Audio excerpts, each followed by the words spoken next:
Guys, good morning. Welcome po ulit dito sa ating YouTube channel. Don't be said it once again. Ako nga pala si Josh. For today's video guys, pag-uusapan natin ngayong araw ay yung profile recommendation or growth at risk. So ano nga ba ito? Ano ba yung pinagkaiba nito sa profile not recommendable? So yung profile not recommendable, totally may nakikita ko yung mga star dyan sa may taas. Ito, makikita niyo yung kulay yellow, tatatlo na lang siya. Ito kapag growth at risk, ibig sabihin hindi pa siya totally not recommendable to other people or hindi siya totally not visible sa wider audience. Pero pag not recommendable, makikita niyo yan, yung tatlong star na yan, wala na. Okay? At yung nakalagay dito sa may ibaba, hindi na growth at risk. Profile not recommended na siya. So yun po yung pinagkaiba. Dito din, makikita natin yung kanyang profile ay recommendable katulad ng may check na icon dito. Starting healthy conversation and sharing unique content means we're showing your profile to new people. Ganito po yung yung organic way para magkaroon tayo ng organic followers by suggesting ni Facebook yung profile natin sa wider audience. Yun nga lang guys, kapag nagkaroon na tayo ng profile not recommendable, kung hindi tayo iso-search ng ating mga followers or viewers, hindi tayo magiging visible. Mas mahirap po yung profile not recommendable compared dito sa growth at risk. Yun nga lang, sa growth at risk, kailangan mo talagang ingatan na yung profile mo. Actually, itong star na to, 7 po yan. Okay? Itong sample ng growth at risk, meron kang profile has some violation. Ibig sabihin nito, meron ka mga existing violation or restriction sa iyong profile.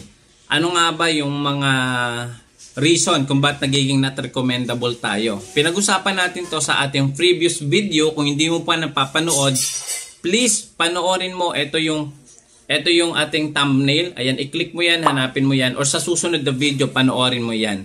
Okay, so unang reason kung bakit tayo nagiging not recommendable, meron tayong mga nalabag na mga violation dito, yung mga sensitive topics or explicit content, yung mga tawag dito, civic issues. So be very careful. Lalong-lalo na pangalawa, yung pag-create natin ng title. Ano ba yung mga paraan mo para mag-create ka ng title? Ito ba ay clickbait or watchbait? Yan po yung reason na de-detect ng AI or machine learning technology ni Facebook kung bakit nagkakaroon tayo ng plug content sa title at mismo sa video. Mapapansin mo din, ang plug content ay nare-receive natin. Usually, yung more on content mo is food, diba? Or kumakain ka doing live, nagkakaroon tayo ng plug content dito. Kasi, meron palang tinatawag na na eating disorder. So, very sensitive pala tong topic na ito. Kaya, usually, yung mga mukbang, yung mga mukbang niyan ay hindi na tayo nakakita masyado sa Facebook at sa YouTube. Kasi nga, nakategorize sila as eating disorder. So, kung walang proper disclaimer or walang proper info regarding dun sa video mo na yun, magkakaroon ka ng plug content. Magkaiba po ang plug content sa plug for behavior. Okay. So, i-share ko sa inyo, yung plug content, naka-specific po ito sa video na nagkaroon ng violation. Okay? Yung plug for behavior, dalawa po yung nalabag nila dito. Isang partner monetization and yung content monetization. Mapapansin nyo kapag nagkaroon tayo ng plug for content, plug for behavior, yung mga payout natin na on hold or naging not payable. Ibig sabihin, upon checking po nung mismong profile natin, marami tayong mga existing violation and restriction na hindi pa natin nalilinis or nati-take down or nade-delete. So make it sure i-delete nyo po maigi yung inyong mga violations and restrictions. It will last 3 to 5 to more months bago po maibalik itong normal account or page natin. 'Di ba? Bago matanggal yung profile not recommendable or yung mismong plug for behavior content. Ang nakakalungkot lang guys, yun nga gusto ko lang kayong tapatin kapag plug for content at yung mga payout nyo is on hold, ang next na po niyan, magiging not payable na yan. Kasi meron po ako mga encounter na nagpatulong po sa atin at ayun, not recommendable at the same time na meron silang flag for behavior. Ibig sabihin, on hold yung payout, or not payable yung payout nila. So mahirap na pong i-recover yan, mahirap nang i-appeal, lalong-lalo na kung flag for behavior yung na-receive mo. Pero yung flag content ay pwede mo pa itong magawa ng paraan. I-take down mo lang yung video na yun guys. Babalik sa normal yung page mo. Yung profile recommendation, hindi naman ito nakaka-apekto sa ating monetization. Meron pa rin tayong stars, pwede pa rin tayong makareceive. Meron pa rin tayong ads sa in-stream tsaka sa ads on Reels. But sobrang baba guys. Halos wala nang na-generate na revenue once na meron kang not recommendable na profile. So yun po yung katotohanan guys. Kami din guys, every live namin, nagla-live kami between 8 PM. Sinishare namin yung experience namin dito sa aming page or sa aking profile na not recommendable. Sinasabi ko yung totoo guys, ingatan nyo yung account nyo dahil kung magkakaroon kayo ng not recommendable na account, halos wala na kayo ma-generate na revenue sa ads tsaka sa in-stream ads. Yung stars talaga po napakalaking tulong lalo na sa mga super supportive at generous na followers natin. Kasi sila po talaga yung reason kung bakit nagpapatuloy din tayo dito. Okay? So, yun. And meron pa ako papakita sa inyo dito. No? Ito yung makikita nyo notification kapag po yung profile nyo is recommendation is at risk. Okay? So, ito yung makikita nyo sa next step. So, be very careful po na magkaroon tayo ng ganitong not recommendable na profile.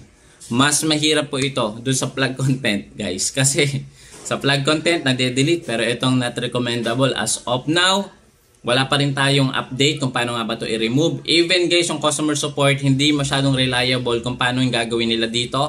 Sabi nila maghintay lang daw. Ako almost more than 1 month na pala na nagsasuffer dito sa profile not recommendable. But yung iba no, na kumukuha ng simpatya dito sa mga violation daw ng mga big content creator, wala po dito yon.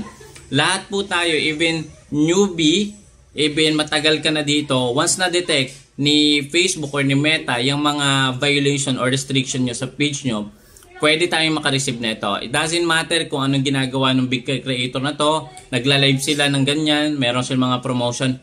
Pwede po yung factor kung bakit nagkakaroon ng ganito, pero hindi po ligtas lahat ng creator. Kasi nga po, mahigpit na po si Facebook, mas upgraded na ang kanilang AI or machine learning system. Kaya wala tayong magagawa. Kung sa tingin natin nagkaroon tayo ng violation or restriction, kailangan lang natin mag-appeal. So kung hindi nyo alam mag-appeal, meron din po tayo ng video. Hanapin nyo po sa ating videos na uploaded na dito sa Facebook. So yun lang guys, reminder be very careful sa ating mga title na ginagamit. Dapat hindi watch bait, hindi clickbaiting. Iwasan din natin yung engagement baiting. So basahin nyo yan, alam nyo na yan. And syempre, kung meron ka mga impersonator, i-report nyo na po sila.